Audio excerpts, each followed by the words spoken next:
about 15 miles out from the campground. Legit, starting the harvest.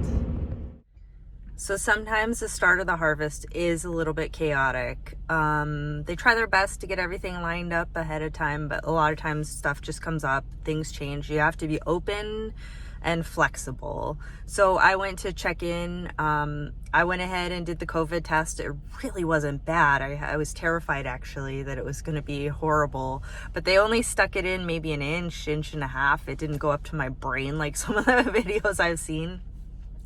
They keep it in there an incredibly long time and they're spinning the swab, but it wasn't in far enough that it was like super bothersome.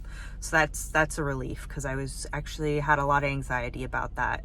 While I was doing the COVID test, I got a phone call from the liaison, and she asked if I could possibly come down to the office today to sign paperwork. I was scheduled to sign paperwork tomorrow morning.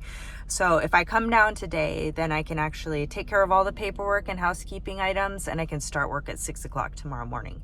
So that would be ideal. And so I think that that's what I'm going to do. That way I get an extra day's worth of work. I don't have half of my day chewed up by doing the paperwork and all that. So I am going to head down there right now. I just also checked in at the campground, checked in with the camp host, the liaison at the camp host for the harvest.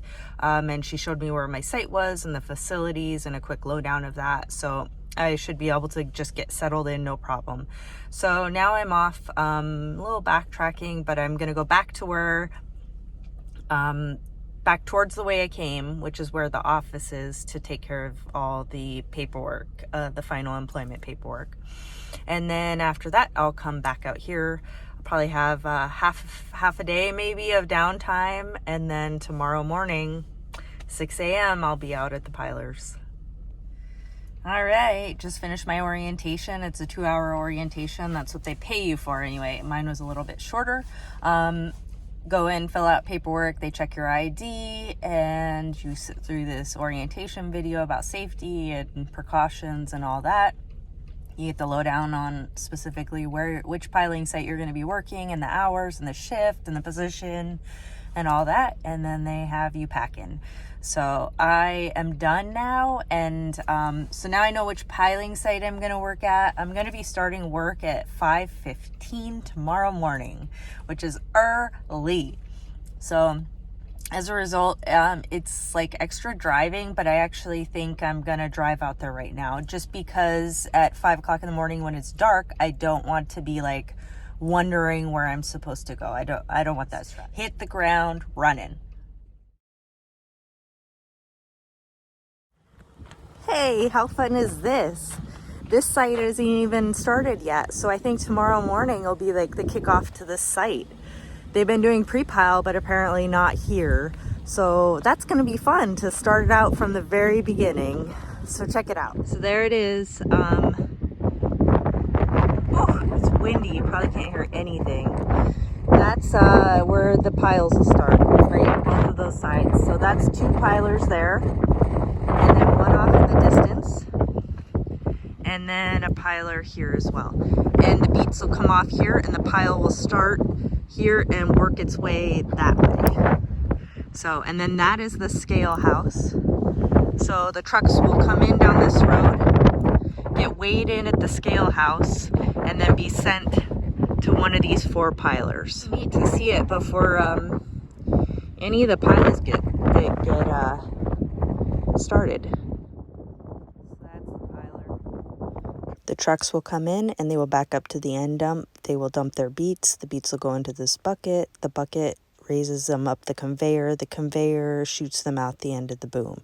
During piling season, once we're going, the boom will actually be elevated, so then it'll create a pile and oscillate back and forth.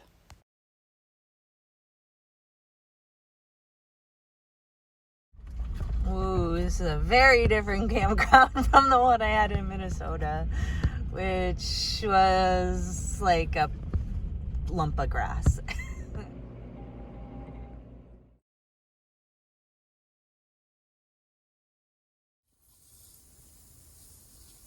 Such a frustrating day. Keep getting information that changes on what time I'm supposed to start and where I'm working. they just called again because I got a text message for a different time than what I was told in the office. So I was like frantically calling people, trying to figure out what time I'm supposed to start. And yeah, it turns out like they hadn't changed me in the system, so I was listed for a different site than what she told me in the office. So that's why I'm getting these text messages.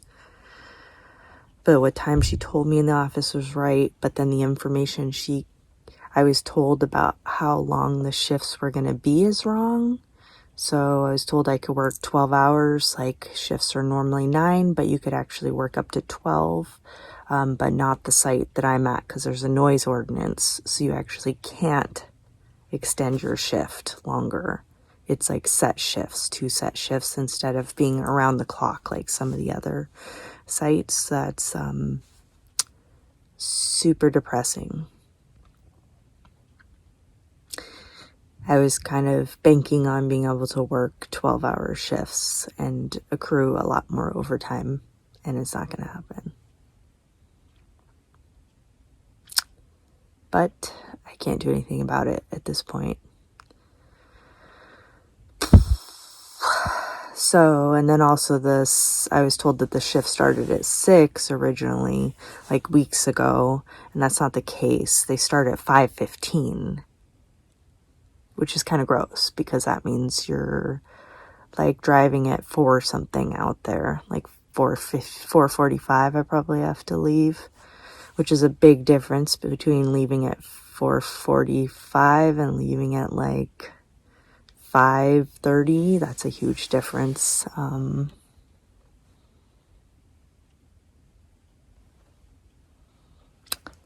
But I'm just going to make the best of it, and we'll just see what happens.